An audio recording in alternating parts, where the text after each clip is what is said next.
সাইফুদ্দিন আহমেদ মনির উদ্দেশ্য ছিল গণতন্ত্র পুনরুদ্ধার করা।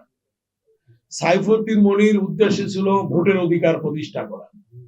সাইফুদ্দিন মনির উদ্দেশ্য ছিল গণতান্ত্রিক বাংলাদেশ প্রতিষ্ঠা করা। সাইফুদ্দিন মনির উদ্দেশ্য ছিল জবাবদিহিতামূলক সরকার গঠন করা।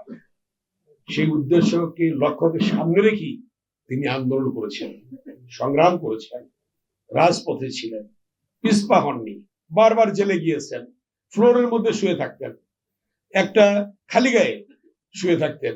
আমি দেখেছি তাকে জেলখানার অভ্যন্তরে। তার মধ্যে কোনো হিংসা বিদ্বেষ ছিল না।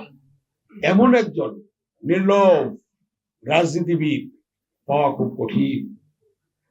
কিন্তু তিনি যে উদ্দেশ্যে সংগ্রাম আন্দোলন করে গিয়েছেন, নিজেকে নিয়োজিত রেখেছিলেন, কিন্তু তার সুফলটা তিনি দেখতে পারলেন না।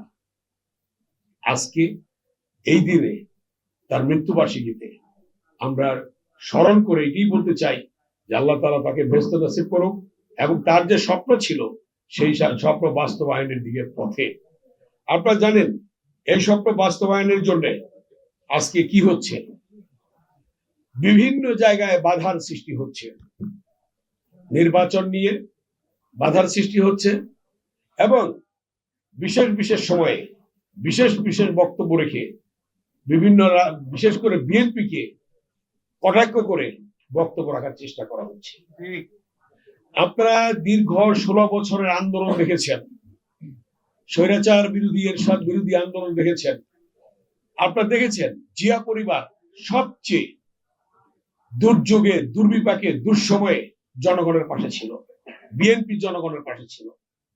1971 সালে 25শে মার্চ যখন হানাদার বাহিনী, পাকিস্তানি হানাদার বাহিনী আক্রমণ করে ঢাকায়, তারপরের দিন জনগণ দিক বিদিক ছিল। কি হলো? চট্টগ্রামের কালুরঘাট বেতার কেন্দ্র থেকে শহীদ রাষ্ট্রপতি জিয়াউর রহমান স্বাধীনতার ঘোষণা দিলেন। সেনাবাহিনী নামলো, বিডিআর নামলো, পুলিশ নামলো এবং বাংলার দামাল ছেলেরা মুক্তিযুদ্ধে অংশগ্রহণ করলো। দেশ স্বাধীন হলো লক্ষ লক্ষ শহীদের রক্তের বিনিময়ে, মা বোনদের ইজ্জতের বিনিময়ে। জিয়া পরিবার থেকে নেতৃত্ব দিল জিয়াউর রহমান। 90-এর স্বৈরাচার বিরোধী আন্দোলন যখন গণতান্ত্রিক সরকারকে হটিয়ে এরশাদ ক্ষমতা দখল করে দীর্ঘ 9 বছর আপসীর নেতৃত্ব দিয়ে দেশনেত্রী বেগম খালেদা জিয়া বাংলাদেশে গণতন্ত্র পুনরুদ্ধার করল। এবং তার পরবর্তীতে জানেন জিয়া পরিবার থেকে নেতৃত্ব দেওয়া হয়েছিল আপসীন ভাবে। আরেকজন নেত্রী ছিলেন, বারবার বেইমানি করেছে জনগণের সাথে, শহীদের রক্তের সাথে, তার ফলাফল দেখেছেন। 91 সালে বিএনপি ক্ষমতায় আসলো, ষড়যন্ত্র শুরু হলো, চক্রান্ত শুরু হলো।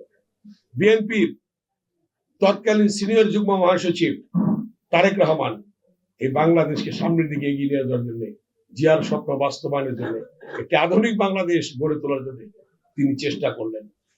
জিয়াউর রহমানের যে স্বপ্ন ছিল স্বনির্ভর বাংলাদেশ, সেই স্বনির্ভর বাংলাদেশ গড়ে তোলার জন্য তারেক রহমান একটি স্লোগান দিয়েছিলেন, একটি উদ্যোগ, একটু চেষ্টা এনে দিবে সচ্ছলতা, দেশে আসবে স্বনির্ভরতা।